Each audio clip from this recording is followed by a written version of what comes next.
जय हिंद दोस्तों। 15 अगस्त 1947 दिल्ली के इंडिया गेट के पास प्रिंसेस पार्क में आजाद भारत का पहला तिरंगा फहराया गया। उससे एक दिन पहले 14 अगस्त 1947 की शाम को जब लॉर्ड माउंटबेटन कराची से दिल्ली आ रहे थे, तब उन्होंने अपने हवाई जहाज से भारत और पाकिस्तान के विभाजन से उठ रहे धुएं को पंजाब के मध्य के कुछ इलाकों में साफ साफ देखा। भारत तीन टुकड़ों में टूट चुका था, पश्चिमी पाकिस्तान, भारत और पूर्वी पाकिस्तान, जो बाद में जाके बांग्लादेश बना।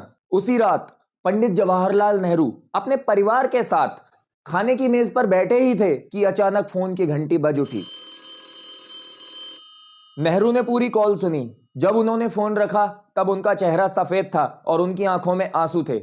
उन्होंने इंदिरा गांधी को बताया कि यह फोन लाहौर से था। लाहौर के नए प्रशासन ने वहां के हिंदू और सिख बहुल इलाकों की पानी की सप्लाई काट दी थी। जो लोग पानी लेने के लिए घर से बाहर निकल रहे थे, उनको बेरहमी से मारा और काटा जा रहा था। क्या औरतें, क्या बच्चे, किसी को नहीं बख्शा जा रहा था। लोग तलवारें लेके खुले आम रेलवे स्टेशनों पे घूम रहे थे। जो हिंदू और सिख अपनी जान बचाकर हिंदुस्तान भागकर आना चाहते थे, उनको सरेआम मारा जा रहा था। फोन करने वाले ने नेहरू को बताया कि लाहौर की गलियों में आग लगी हुई है, पूरा लाहौर जल रहा था। मुश्किल घड़ी थी। उस समय देश आजादी का जश्न मनाता या बॉर्डर पार कर रहे लाखों लोगों की मौत का गम, किसी को कुछ समझ में नहीं आ रहा था।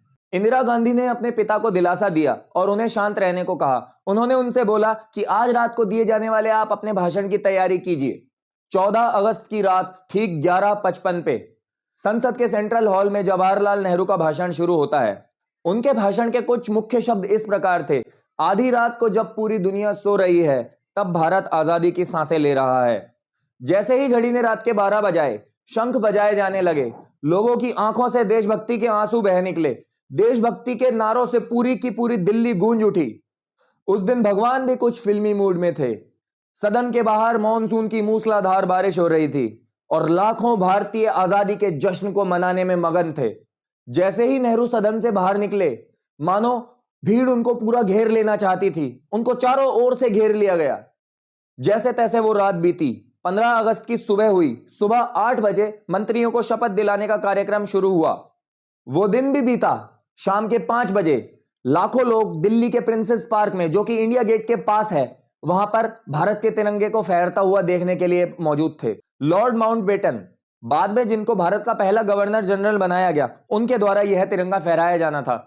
एक अनुमान था कि वहां लगभग 30,000 लोग आएंगे, लेकिन संपूर्ण भारत के लगभग 5 लाख लोग उस दिन दिल्ली में इकट्ठा हुए आजाद भारत के पहले तिरंगे को लहरते हुआ देखने के लिए।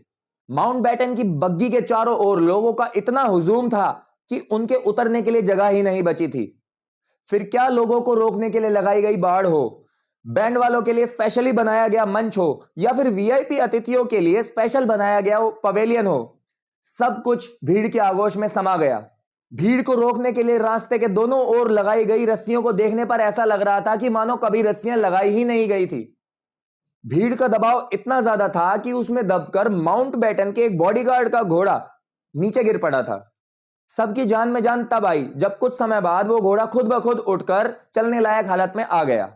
भारत की आजादी पर लिखी गई एक किताब फ्रीडम एट मिडनाइट में लिखा गया कि मंच के चारों ओर लोगों के सैलाब में कुछ औरतें ऐसी भी थी जो अपने दूध पीते बच्चों को अपने सीने से लगाए खड़ी थी।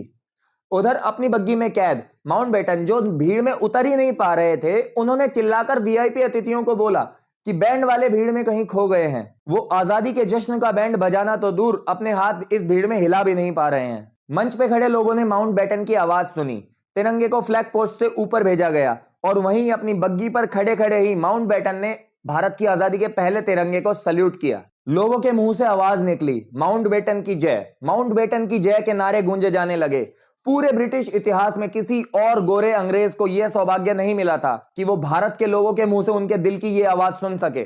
उस दिन माउंटबेटन को वो चीज नसीब हुई जो आज तक ना ही किसी ब्रिटिश विक्टोरिया रानी को नसीब हुई थी, ना ही किसी गोरे अंग्रेज वाइसरॉय को। आजादी की इस घड़ी में भारत के लोग 1857 की क्रांति में हुआ अत्याचार, जलियांवाला बाग हत्याकांड, प्लासी की लड़ाई और अंडमान निकोबार में भारतीयों को दी जाने वाली काला पानी की सजा सब कुछ भूल चुके थे। भगवान भी उस 15 अगस्त 1947 के दिन पूरे फिल्मी मूड में थे। जैसे ही भारत का तिरंगा सबसे पहली बार फहराया गया, तिरंगे के पीछे एक इंद्रधनुष उभर उठा। मानो प्रकृति भी भारत की आजादी का जश्न मनाने में मगन हो। उस दिन पूरी दिल्ली में रोशनी की गई थी, मानो दिवाली आ गई हो। क्या कनॉट प्लेस, क्या इंडिया गेट, क्या लाल किला और क्या चांदनी चौक, सब कुछ सफेद केसरिया और हरे रंग की रोशनी में नहाया हुआ था।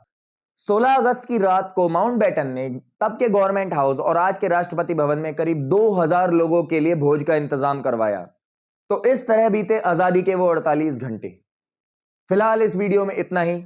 मिलते हैं गाइस किसी और मजेदार वीडियो में। चैनल पे नए हो तो लाइक सब्सक्राइब शेयर करके जाना। आपको पता है जो बटन है सब कुछ दबा डालो। अपने भाई को इंस्टाग्राम पे फॉलो कर लो, लिंक डिस्क्रिप्शन में मिल जाएगा। मिलते हैं अगले वीडियो में। जय हिंद, वंदे मातरम।